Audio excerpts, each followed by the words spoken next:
Hello mga kabusing! Welcome back to my vlog. So for today's video nga yan mga kabusing, ang pag-uusapan natin ay ang final prediction mo nga mga kabusing. Syempre final hot picks nga mga kabusing para sa Mr. International mga kabusing, na kung saan grabe sumakit talaga ang ulo ko mga kabusing kung sino talaga ang napipisa ko talagang final 16 nga mga kabusing, kasi lahat naman talaga deserving nga mga kabusing ang manalo mga kabusing, at syempre deserve din talagang makapasok sa semi-finals mga kabusing. When it comes naman mga kabusing sa kanilang rankings mga kabusing, ito talaga yung rankings mga kabusing na sa palagay ko talagang tama mga kabusing. Kung sino man yan mga kabusing, tara!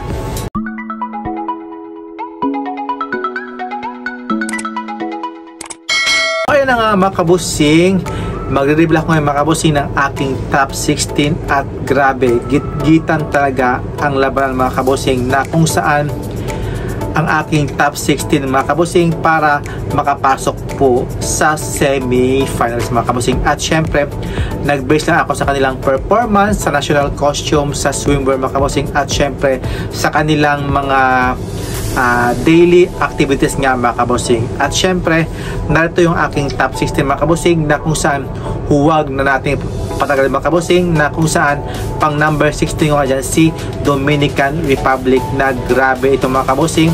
Ang ganda ng katawan niya, very commanding yung kanyang katawan, ang laki mga kabusing, kaya siya yung number 16 ko mga kabusing. At syempre pang number 15 ko nga dyan ay si Myanmar mga kabusing, na kung saan deserve naman talaga niyang makapasok sa top 16 mga kabusing, si Myanmar. At syempre andyan din si Switzerland mga kabusing, na kung saan kahit hindi siya masyadong aga pansin, siya pa rin yung number 14 ko mga kabusing sa Mr. International. At syempre may number 13 spot naman si Spain, na kung saan okay sa akin yung kanyang performance, kahit hindi masyadong plakado or hindi masyadong hype na hype, at least lumalaban itong si Spain. At syempre for my number 12 spot naman si Costa Rica. Si Costa Rica mga kabusing, okay sa akin yung kanyang performance, lahat okay na okay. Alam kong may laban ito si Costa Rica.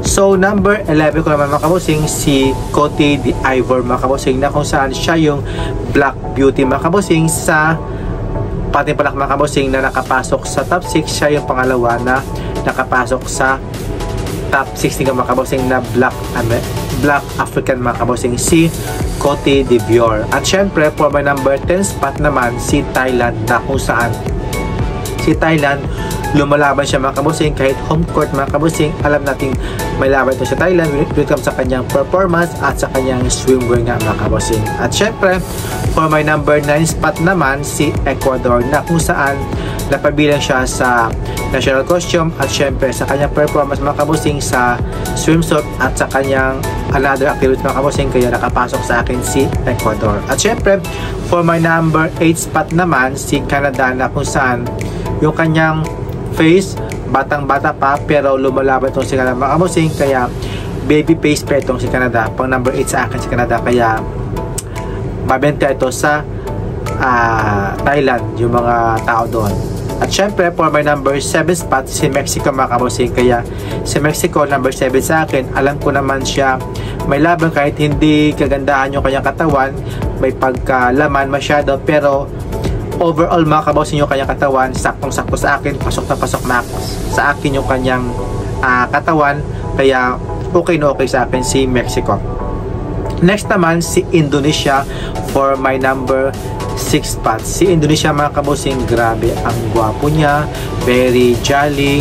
Siya yung number 6 mga kabusing, si Indonesia, kaya very what do you mean this? Siya yung isa sa mga favorite talaga na candidates mga kabusing, si Indonesia. Very jolly, very happy talaga si Indonesia. At syempre for my number 6 spot naman si Lebanon, na kung saan yung katawan niya ang ganda, yung kanyang mukha mga kabusing, very captivating mga kabusing. At syempre habulin to ng mga tao doon sa Thailand. At syempre for my number 4 spot naman si Brazil, na kung saan siya talaga yung favorite ko din mga kabusing sa mga Latin Americas mga kabusing. Si Brazil na grabe may pagka daddy's look siya mga kabosing, pero para sa akin okay na okay sa akin ang mukha ni Brazil, yung katawan niya saktong-sakto lang, maganda.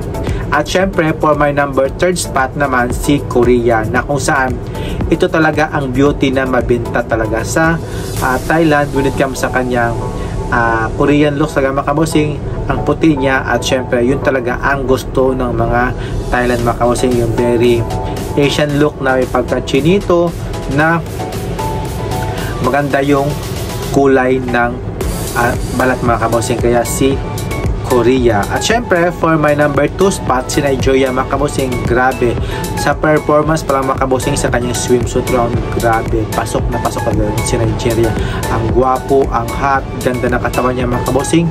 When it comes sa paglalakad niya sa swimsuit round, grabe, pasok na pasok talaga sa mga itong si Nigeria, at ang gwapo nito ni Nigeria. At syempre for my number 1 spot, syempre si Philippines nga mga kabosing. Ito talaga yung very guwapo, very superman looks talaga mga kabosing. Ito talaga yung number 1 ko mga kabosing, na pwede talagang makakuha ng corona bilang isang Mr. International si Philippines. Kaya deserve naman talaga ni Kurt Bondad na makoronahan mga kabosing, kasi sa kanya na lahat mga kabosing, welcome sa kanyang face, body, business mga kabosing, at syempre yung kanyang face value nga mga kabosing.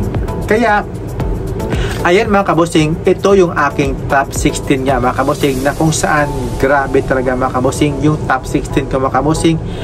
Ito na talaga yung naibigay kong top 16, kasi git-gitan talaga ang level mga kabosing when it comes sa kanilang facial, beauty, and physics nga mga kabosing. Kaya what do you think mga kabosing, sila kaya ang makakuha ng corona at syempre makakapasok sa top 16? Please comments down below, at syempre please like and subscribe mga kabosing. Thank you for watching, and see you in my next vlog. Keep safe po. Bye bye. God bless.